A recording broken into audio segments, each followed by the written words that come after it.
Time to get some big chunky cables from the battery room down into the engine room.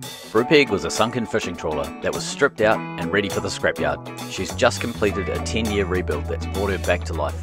With the help of volunteers and funded by our Patreons, community and subscribers, she'll be crewed by passionate people from around the world. If you'd like to be involved and support the project, please consider joining us on Patreon or subscribe to the channel. There's a link in the description below. One of the cables that we need to get down there, we actually need to get two of these down. This is 95mm squared cable, but it is 20mm from side to side. So it's a big chunky cable and it doesn't like bending. So that's going to present some challenges because we have to try and get it through a conduit. In the battery room, over the far side here, you look down there, that is the conduit where it all goes. Cables come from this room down into the engine room, that black circle on the ground there. This is our bedroom. That's the battery room right there. That conduit comes down here, does a 90, goes across to the wall there, does a 90 and heads towards the back of the boat. Then it travels from the back of our bedroom wall across the storage area to up here, which is the engine room. And then in the engine room, it comes through the wall here and down into this stainless box. Just move some of our plugs. So this stainless box is basically going to be sealed off, and that's the other end of the battery room conduit. This is a 3-inch pipe that everything has to fit through. So there's quite a lot of cables that we have to try and get through that conduit. It's not going to fit, and it's also really difficult because it's quite long. How long is it in meters? 4 meters. There you go. 2, 3, 4. Exactly. Burke, I can only apologise. You're not here to guard us from Damien's counting sheep anymore. Thank you, sheep. I think I found a new intro to the channel. Oh. I caught up with Burke on a video chat this week. He's been busy getting his diving certificate, eating yummy food and seeing the culture and environment. He's heading off in a couple of days on the next leg of his journey, and after that heading back to Germany. We wish you well for your journey and study, and we hope to see you back on board if it's possible. So it might seem that we're not going to fit all of that cable down that one 3-inch conduit, particularly given that we have 3 90-degree bends in that stainless pipe. And you're not wrong. So we're not going to try. Plan is to run all of the small stuff. We've got a, I don't know what you call them, fish line, pulling line, that sort of thing. I need to take out this, which is a anemia cable. It's no longer needed. I need to add another Ethernet, and I need to take out that 240 supply because that's no longer needed. So the only things out of this group that are actually staying are those ones there. So there's a black 240 supply, there's 2 DC power cables, 1 Ethernet. We need to add 1 more. So there's a few more thin cables that we have to put down there, things like autopilot cables and stuff like that. But the big cables, what I'm thinking, we're going to put cable glands down here. We're going to run those completely independent of this conduit, and then we're going to run it off into the engine room as a totally separate unit. I didn't want to do it this way. I really did want to have everything in that one metal conduit. Basically it's a fire thing, so you can have less fire risk if you've got essentially a metal conduit going all the way down rather than anything like plastic, nylon, you know, all that sort of stuff going through your main engine bulkhead. We're a bit anal with our main engine bulkhead so that nothing goes through it. So if ever any part of the boat floods, we can try and isolate things as much as possible, because Brupeg has a number of watertight bulkheads throughout the boat. So if we do put a big hole in the side of the boat, we don't lose the boat. The engine front bulkhead is a major part of that. So we are sort of, there's variables that are kind of difficult to manage in the sense that we have to make sure that it's watertight, but at the same time we have to actually get the cables down there. So small cables are going to go through the conduit and into that stainless box. That's a piece of cake. The big cables are going to go through cable glands in the battery box. They're going to be P-clamped around the boat and head over towards that bulkhead. They're going to go through the bulkhead using one of these junction boxes. Now this is a waterproof junction box. It's got a seal and everything like that. Now I looked at getting this in metal. So 4 cable glands and 1 metal box this size was 320 bucks. I nearly had a heart attack. So this plastic box and 4 nylon glands is $40. So that's what we're doing. Is it perfect? No. But will it basically make that bulkhead watertight? Yes, it will absolutely be watertight. It probably won't survive a fire. All right, I've just gone through. I need to run, these 2 are for autopilot. One is for, just move my system out the way. One of them, I can't remember which one of them is for the rudder position sensor. I think it's this one here. It's a shielded cable. This one here is for the solenoids for the autopilot to control the hydraulics. We've got main start battery charge. We've got a 6mm, 4mm and a 2mm that all need to run. And I need to put 2 more Ethernet cables down as well, but I haven't got those. So, so I'm going to leave a fish line and hopefully be able to pull those through after the fact. Alright, once everything's bundled up, that is what I have to pull through. So I think that's manageable. It's fairly bendable, so I think we'll get it around those radiuses without too much drama. I say that now. Okay, I'm just about ready to start pulling these cables through, and I want it to be as easy as I can get it. So I don't know what it's called, but I've made a rolling pin. So all of these drums of cable, various cable that we need to pull down, we need to get one of every single one of these down, actually 2 of those ones. But I've got a piece of string running through them. It's got a bit of stainless pipe, and the string's running through the middle of it. So that whole thing's just balancing on that string, but it allows me to be able to pull this off really easy. All the Sparkies in the world will know these sort of racks, and they'll know that this is pretty normal, but we don't have one obviously on Brupeg, so we have to build it every time we do this sort of level of cabling. Alright, being Brupeg, we need to get the cable joined to this little piece of string. This is what's sometimes known as a fish line. So essentially you get all your cable, you either tie it, you wrap it, you duct tape it, you do something, but you basically join it to this cable, and then you use this to pull all of that cable through this conduit. Now the weakest part is always the join, whether it's the knots that you tie come undone, the tape comes undone, something like that's always the weakest part. If you're going to have a problem, that's where it happens. And then you end up pulling this line out, you've got cable stuck halfway. It's a real nightmare. So we're going to do something slightly different. I've got the big cable, and I've chucked a couple of sacrificial terminals on here. I'm going to tie this onto the terminals itself, and then I'm going to duct tape the cables to the, like, each progressively smaller and smaller cable to this big fat main cable, and I'm going to use these as my means of basically pulling it so that the rope can't separate from this here. Now these have been hydraulically crimped on, so they're incredibly tight. I've done 2 crimps on each terminal to try and give me the best chance of these not coming on, and I've got 2 of them, so I'm going to basically tie 2 independent pieces of string onto each one, so that if one does come off, we've still got a second one that'll be able to pull through. So that's my plan. Let's see if it's going to work. I'm also going to be squirting some lube into the tube. Alright, time to get the rolling pin in action. Can you hear me, Jess? Yeah, easy. Yeah, nice, I got you. Okay, I'll start pulling it through.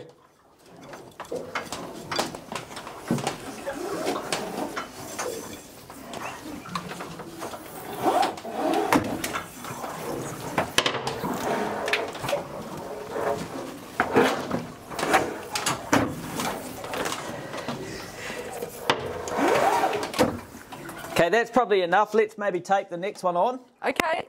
In case you're wondering, there is a lot of cables bundled up here, and this will get tidied up as part of this electrical install, but for now they're kind of pushed out the way and bundled and coiled and so on, but there is a plan to deal with this. Okay.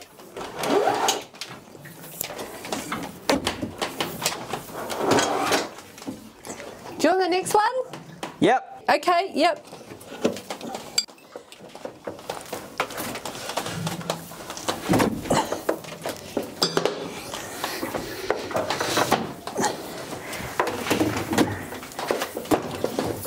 Yep.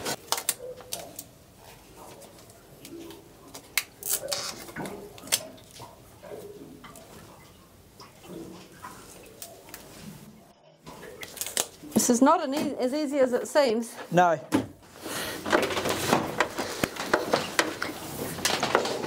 Okay, keep pulling.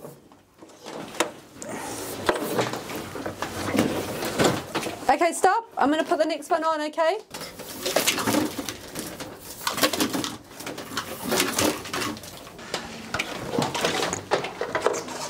Whoa, lovely.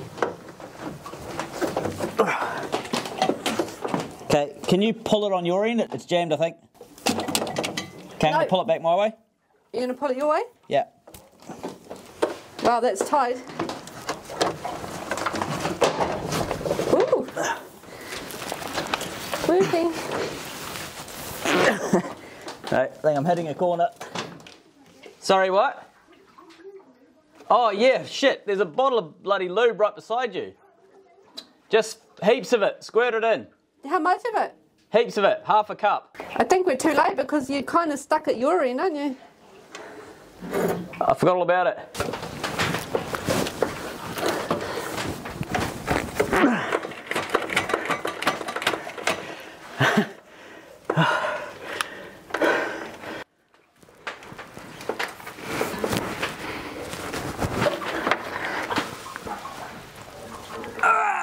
Come on, Nice. come on, come on, come on, come on.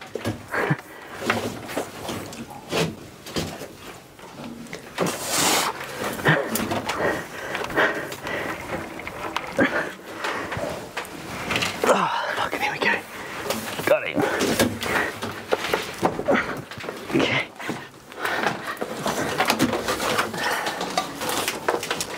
Hang on, stop a sec.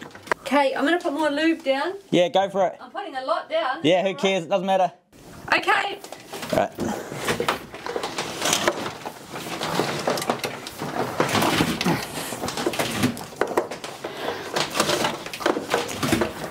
Hang on, stop. So the blue cable lube that we're using is very slippery, making the job quite easy comparatively. This is a nightmare without cable lube, but it is the most disgustingly gooey crap that you can imagine. Like, it's very slimy, so we're probably going to go through about half a bag of rags just dealing with the slime. Okay. Okay. I've got the double wire. Good. Okay, I'm through. That is disgusting. Bit more on the grey? Yep. Okay. I think that's enough on that one for now. Okay. So I need to go through and zip tie all of the cables that we've just pulled through to the various cable trays in the engine room, because they've got to split out all over the engine room to the generator and the autopilot and the start batteries and the alternator and so on. So I've got to do that, and that pretty much confirms that I've got enough cable through or not. So I need to kind of start laying it out, roughly guess, you know, if I've got the right amount, and then start zip tying it up once I've confirmed the amount is right. So we leave this here for a bit. leave all of the rolling pin. Leave that there for a minute. Man, it's like trying to pull a blooming river eel. It's like, there's just so much lube. It's like Oh, sticky, a big lube. yuck. I've gone through about 50 rags just trying to clean it off as I'm pulling it. Yeah, right. And I set myself up and then I go, "Way!" Yeah. You can see Dame's looking a little bit tired and things. He's had a bit of a bug, and yeah, he's under par. But Had a gutful. Had a gutful. But we're carrying on. The humour gland's still working. That's right. This is what we need to run. So we haven't run these guys because they're massive, big 95mm cables. But we've run that one, that one, that one, that one. That one's run. We've just done that. We've got that one and that one. We don't have the 2 Ethernet. We've got one in there so far, and we've run that one. So that one is a tick. So that one's basically, I'm going to tick them when I've wired them up properly. So let's go through and start getting these zip tied to where they need to be. I've done a bit of a coil up and a tidy up so that I don't have cables everywhere when I'm trying to run these. But what I'm going to do now is pick apart my list of wires, take one wire, and then start cable traying it up.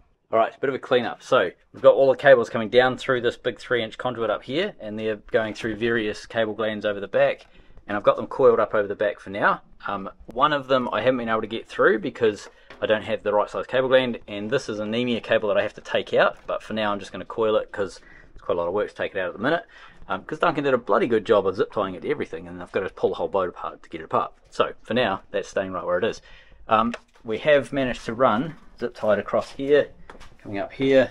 This is the end of one of the cables that we ran. This is for the autopilot. So this is the start of our autopilot. So these 1, 2, 3, 4, these are solenoids, and they control the hydraulic system electrically. So we have an electrical control box up the top that gives these a signal, and these are open and closed valves to give the hydraulics a signal. We're not wiring the autopilot as part of this. We've got the autopilot, but we're not wiring it as part of this. That's something we can do down the road. That's not critical, whereas the electrical DC system is critical, so we're focusing on that. We've got to be pretty careful that we don't overrun on cost. We can't add in things like scope creep, like adding in an autopilot to the system right now. We can do that later. Alright, I've taken these green boxes, green and black boxes that sit on this shelf here. So these are the aluminium drawers and the sliding shelf thing that we've got up the top. These plastic boxes sit in this area here, but if you look over the back, we've got access to a cable tray that runs right the way along. What I need to do is take the very big white one, the 16mm squared positive and negative, as well as there's a 6mm squared positive and negative. I need to run both of those along here. The 6mm terminates at the batteries because that's going to be charging the batteries from the lithium house bank, and the big 16mm square is our third layer of defense if we lose navigation power. So this is basically a feed that runs from right around the back. The 12-volt battery of this genset becomes our third layer of backup should we lose navigation power. What do I mean by third layer of backup? So we're pretty anal about having redundancy on Brupeg, so having like multiple systems in case something fails. Obviously we've got one main engine, but we want to put in an electric motor that does our get home. So if the main engine or gearbox ever fails, we can power up the electric motor using the genset to then spin the main prop to get us home. The navigation power, the way that we're doing that, we've got two forms of 12 volt electricity. So from the 240 volt house bank goes through converter 1, which takes it from 24 to 12, and that feeds the navigation system, the radar and all that sort of stuff. If that fails, we've got converter 2, which is an identical 70 amp converter. So this is both Victron converters, so they're very good quality. And there's a flick switch in there, so if we ever lose power at the bridge, we can just flick a switch and go straight over onto converter 2. That will basically take over and run everything, and if that fails, then we can flick a switch again, and it pulls this 16 amp cable that runs all the way down the back end of the wheelhouse here to the start battery of the genset, and then the 12 volt genset feed starts feeding the navigation. So at that point we have to run the generator to keep that battery charged, but it will mean that we're able to still power up the navigation should we have multiple layers of failure going on in the boat.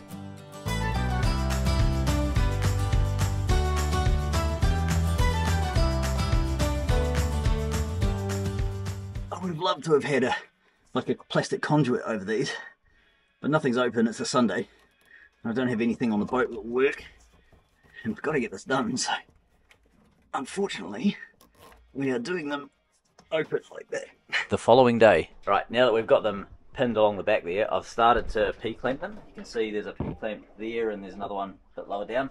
I need to bring these down. I'm actually going to get some conduit from the chandleries. We'll go for a ride in a second. We're going to pull them along the floorboards here. We're going to tuck them under so that there's no way you can kick them or boot them. They're going to be P-clamped right the way around. Now, it is a bit of a whirlwind of activity that's happened in the last 2 or 3 days on the boat, so there is still leftover tools and things. That's got to go upstairs to be used in a second. The fire extinguisher is always floating around because we just put it wherever we're working. It's a new ram that we need to fit to our crane, but we need to basically bring these cables up and over to the generator over here so that we can start permanently fitting them to that control box over there. But before we do that, we're going to take a roll up to the chandlery. I need to get a small cable gland for the 4mm cable. There's a little bit of an offcut so I can make sure it fits. Need to get a cable gland for that, and we need to get some conduit for that big group of cables, the 4 cables that have to run to the generator. This is our little transport that we use to get around the marina, because it's quite a long marina. So we're basically right at the end. The big boat there, that's the end of the marina, and then you've got the full length of the finger. But once you get to the top of the finger up here, you've still got, I don't know, quarter mile or something down to the actual chandlery. I don't know how long it is. It's quite far anyway. And yeah, we're lazy, so we use this thing because we go up to the chandlery about 47 times a day.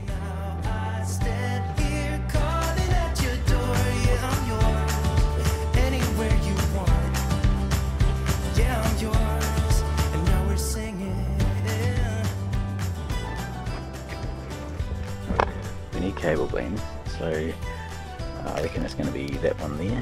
Yeah, definitely that one there. Let's go with some big conduit. Let's go with that guy. Parts retrieved. Right, time for the return trip.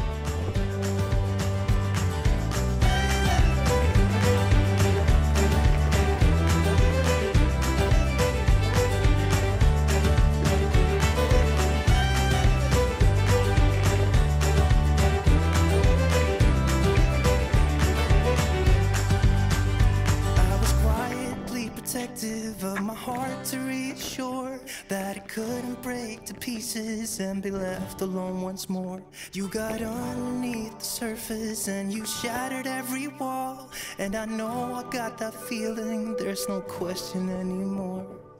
And now I stand here calling at your door. Oh, now I stand here calling at your door. Yeah, I'm yours, anywhere you want. Yeah, I'm yours, and now we're singing. And now I stand here calling at your door. Oh, now I stand here calling at your door. Yeah, I'm yours, anywhere you want. Yeah, I'm yours, and now we're singing. So what you want to see in a steelboat bilge is dust. If you start seeing water in a steelboat bilge, that's generally an issue, like a problem to resolve. And steelboats will rust from the inside out. That's why water sitting on any ribs or stringers or anything like that is always a problem, because eventually it'll work its way out of the boat and the boat sinks. So if you've got dust in your bilges, even if they're dirty and grubby and disgusting like this, dust is a good sign, means you've got a dry boat.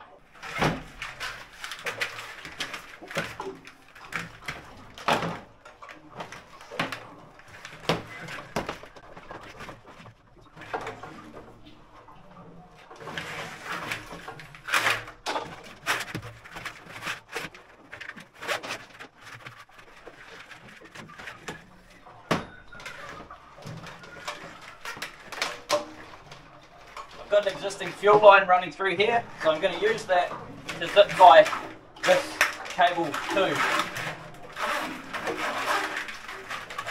It's a pretty clear path. We put it there so that it wouldn't be kicked or booted. It's a pretty clear path, so I think we'll reuse that.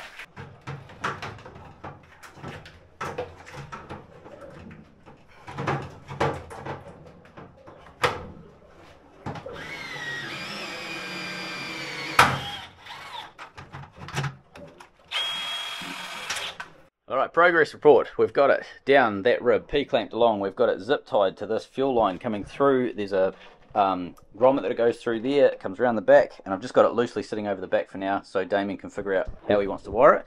I've also replaced some bolts from last week. When we put this together, we had it zip tied together. We didn't have the bolts because nothing was open. And I've put P-clamps on everything, so we've got nothing that's at risk of chafing. Fuel clamps all bolted down. Sorry, fuel pump is all bolted down. I've fixed up this fuel line. So this fuel line was doing a bit of a loop round and going in and being really awkward. Changed that back to being a straight line here with a couple of P-clamps. I've got one of those little stainless spring coil things, whatever you call them, that allow it to go around the corner without chafing and kinking. And it comes straight up to the fuel pipe. So that is just about ready. We just need to put some conduit and stuff over this when we're finished, but that's just about ready for Damon to come in and start doing the DC wiring up here. So that's the 12 volt system on this generator. So one unrelated but job that I've been wanting to do for a very long time is put a grate in here. We've found some of the material that we use. So this material we got from the scrappy, probably, I don't know, 10 bucks worth, something like that. This stuff here normally comes in runs that are 600 millimeters wide by 9 meters long, and it's close to $900 last time I priced it out per run. So no way we can afford to buy this new, so we had to just wait for some to come up at the scrappy. We found a piece that was the perfect size, so we're going to cut it around the gearbox and the oil system over there, the grease system, and we're going to get that fitted as well. Look at that! Walk around floorboards! Doesn't actually need any strength. This thing is rigid as because of the verticals, so each vertical is, I don't know, 20, 25 mil, 1 inch or so tall, so it's pretty robust as is.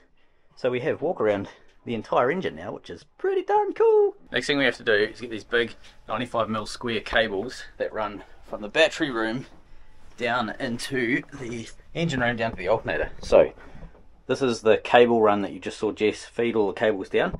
Where those pliers are, we need to essentially pop a couple of 32mm cable glands so that we can get 2 big cables, a positive and negative, to go down there and off to the alternator in the engine room. There's not that many options of cable runs, so I'll show you what we chose. It'd be really nice to have them in a stainless conduit. There's no way that they're going to fit down that 3-inch conduit. The radius on an extremely tight bend is pretty much what that 3-inch conduit radius is. It's just not going to happen. There's 3 90-degree bends there. It's just too small.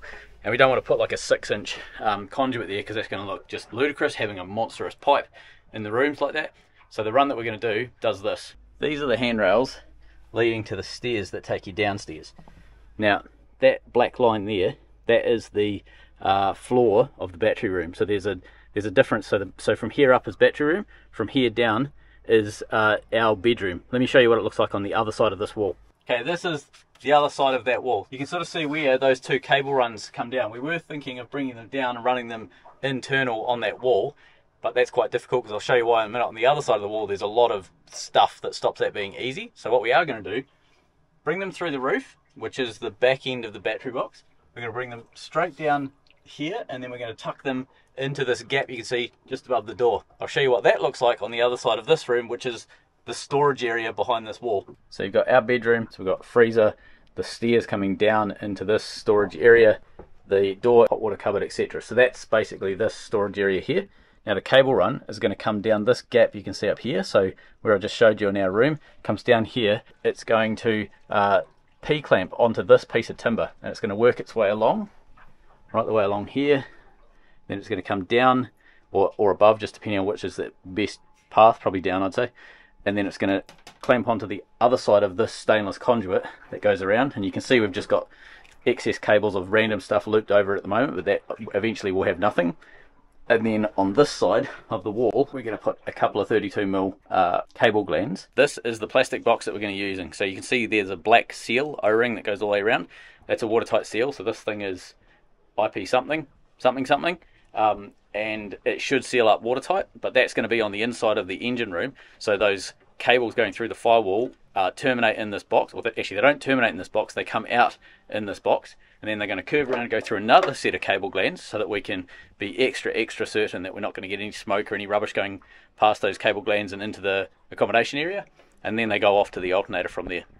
I just had a look through the angry saw bucket. We shall use our largest saw to cut these holes. One thing that's sometimes hard to convey on this build is just how much discussion it takes to figure out so many of these things, because everything that we're solving is oftentimes a problem that it's the first time we've come up against it. We have to figure out what's going to be the best solution, but we also have to think 6 steps ahead so that we don't kind of design ourselves into a corner and screw ourselves up for later, which sometimes happens. You can't avoid that. But one of the things that I'm particularly guilty of is I have ADHD, so sometimes I just get in my zone and I just absolutely belt out in front of what I'm working on or whatever. I belt out ahead and kind of don't really slow down enough to stop and smell the roses, I suppose you could say. But one of the things that the downside of that is I often forget to give acknowledgement to people that have made huge contributions to things. And one thing I'm really aware of is I'm not actually showing how much Jess contributes to really critical design choices and building stuff and overall design of things on this boat. People think that I'm the guy that comes up with all the ideas. No, most of the time I'm the guy that comes up with some of the ideas, and I often build them because I'm physically stronger than Jess, but Jess is the one that comes up with a massive amount of engineering stuff to solve some of the challenges.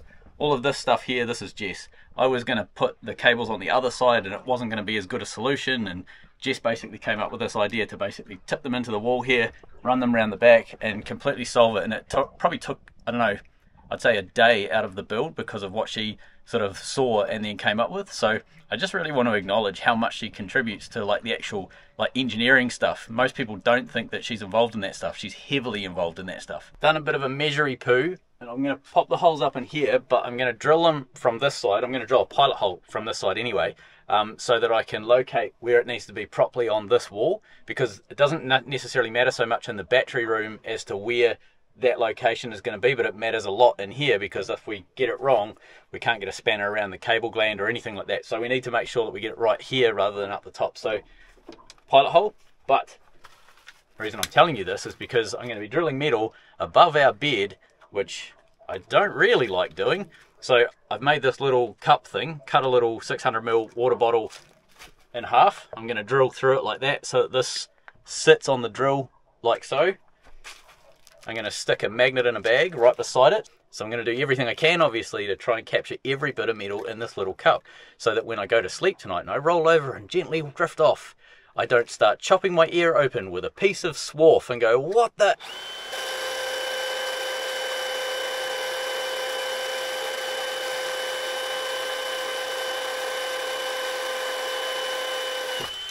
How good was that?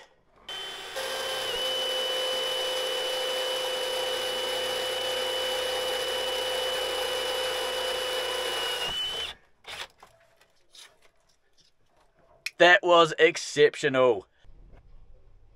There's a little bit of dust on there. It's the air coming through the conduit from down in the engine room.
so that we can seal up that join where it's going to go. Saves us having to paint it, because this is going to be, essentially you just need to stop the oxygen getting into it. So put a bit of fixed tech on there.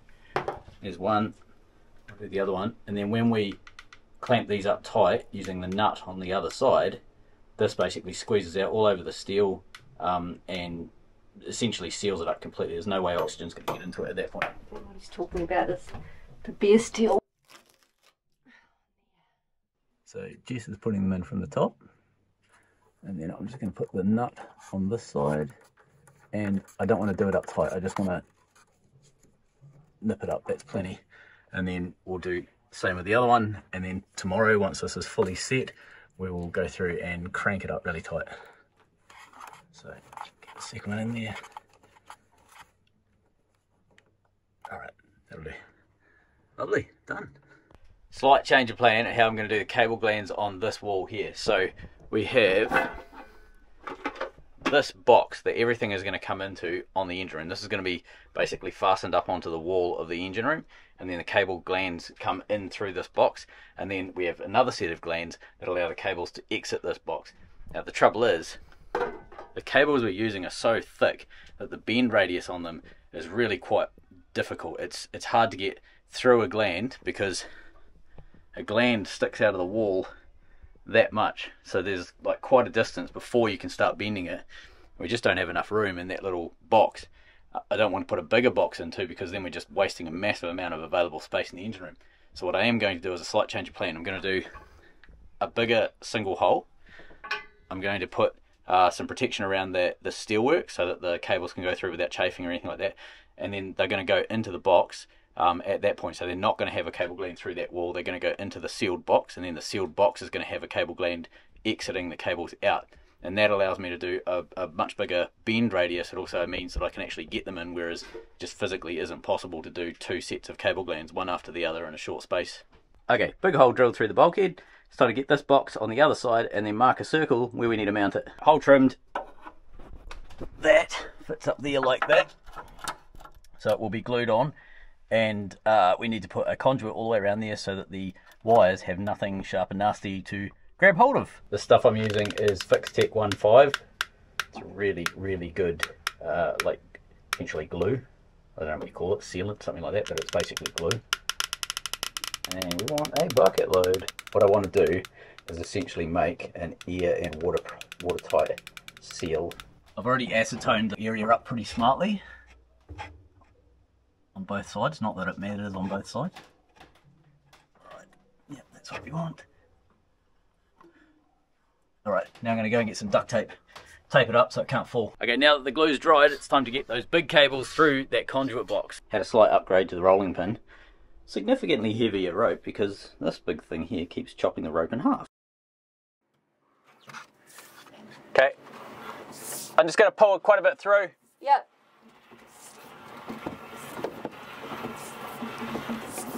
Alright, I'm just going to feed that. I'll need more, but I'll feed that for now. Okay.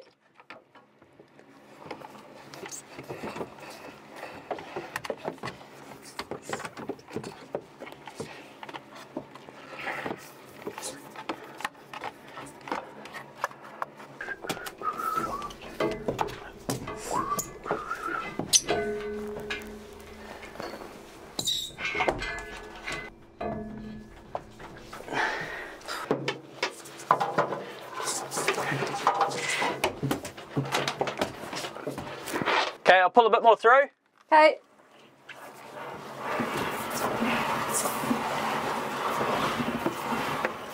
Okay, we're there.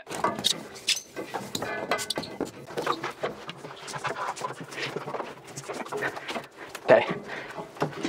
I'm just going to go and see if I've got enough pulled through for the alternator. Okay, I've got a couple of meters too much, so I'll work back from the alternator. So I'll that's it for now.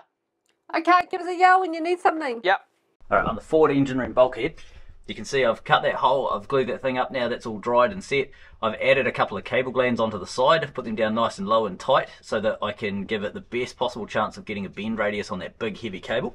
So I've got to take it over to the wall and down. There's a gap behind this shelf here, so can't quite see it, but there's probably, I don't know, 100mm gap, so it'll go over the wall, down, it'll P-clamp to the wall, it'll hit onto this cable tray here, come across, come down under the floor, up here. It's got to go to the alternator. So I need to start from the alternator end because we've got lots of excess and we don't have a lot of spare cable in this big stuff, so we've got to figure it out from the alternator end, not the other way around.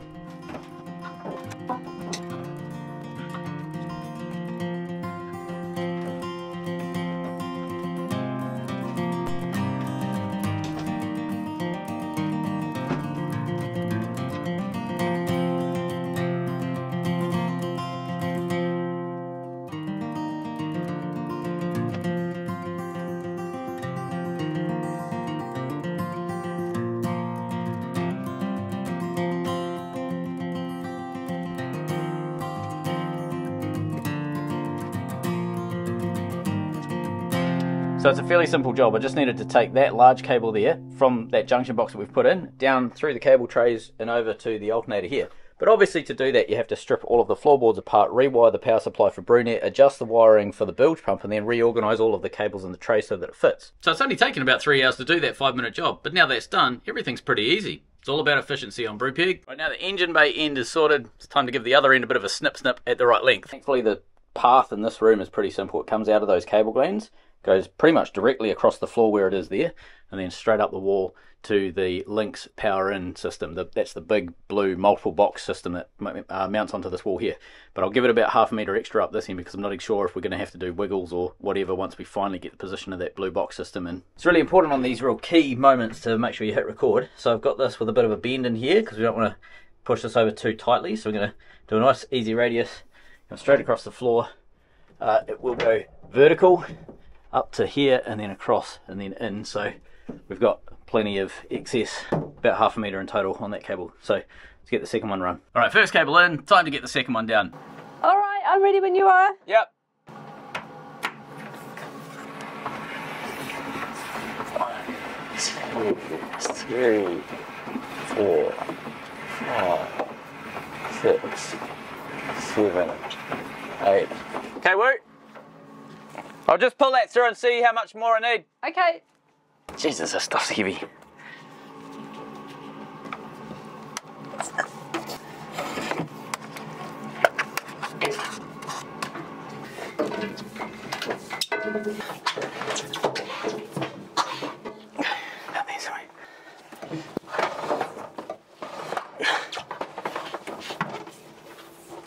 Do you want me to pull it back? Almost, hang on. Okay, so I need to take 1 metre out of it, so I'll feed it back through to you. Okay, tell me when you're ready. Alright, we're making some serious progress. So we got the two ends just here that hooks onto the positive and negative. I've then attached it to the cable trays, reorganised the cable trays up. They're pretty busy over there, it's not quite big enough. And then they go over the back, P-clamped up over the back, and then through our box. So let's put the lid on that box. That's finished now. Lid on, clear, so we can see if there's any issues. Through the other side you can see we've got conduit around the joins. There's no way there's going to chafe. Now we just need to get these cables basically cleaned up and zip tied up to the top. Alright, so I've got zipped up along this conduit. There's just some cable coiled up, ignore that, let's just get it out of the way. But it runs along that wall there, let me show you that. There's a P-clamp, pair of P-clamps there. However, I ran out of, 3/4 stainless P-clamps, so we've just got it loosely draped for now. I need to find a few more. Problem resolved. The chandlery had 4 cable clamps, so I went and bought those, put them in, and then on this side, you can see the cables are pretty much ready to go. So we just need to tighten those cable glands up so that it locks it travel up and down so they can't travel in and out of the room at all. We need to go up into the battery room now and solve that end. Both glands tightened down. I've measured out the cable to be the same length, so trim this one off and we're good to go. Right, cable's coiled up. What I want to do now is basically run a cable tray going across the floor here like that, so we can pin these down. So we've cut some cable tray to suit. This cable tray is mounted in a way that we can put a metal lid on the top of it. And there we have completely inconspicuously looking cables. It looks like there's not a lot of work in them, but it took days. So Damon's asked us for a couple of things before he turns up. He wants all the cables run. Done. That can be signed off. The next thing we have to do is get all of the Victron boxes, so the blue boxes that mount along the various walls and things like that, they have to be screwed in. So Jess and I will go through, locate those, mount them so that the cables can then go be P-clamped up to them. I have to get the batteries in. We also need to get the battery fuses and isolators mounted. So there's 6 fuses and 6 isolators, one for each battery. They all have to be done, and there needs to be a little copper bar built between them. So there's a wee bit more work to do before Damon arrives in a couple of days' time, but we're really on the way to getting the boat wired up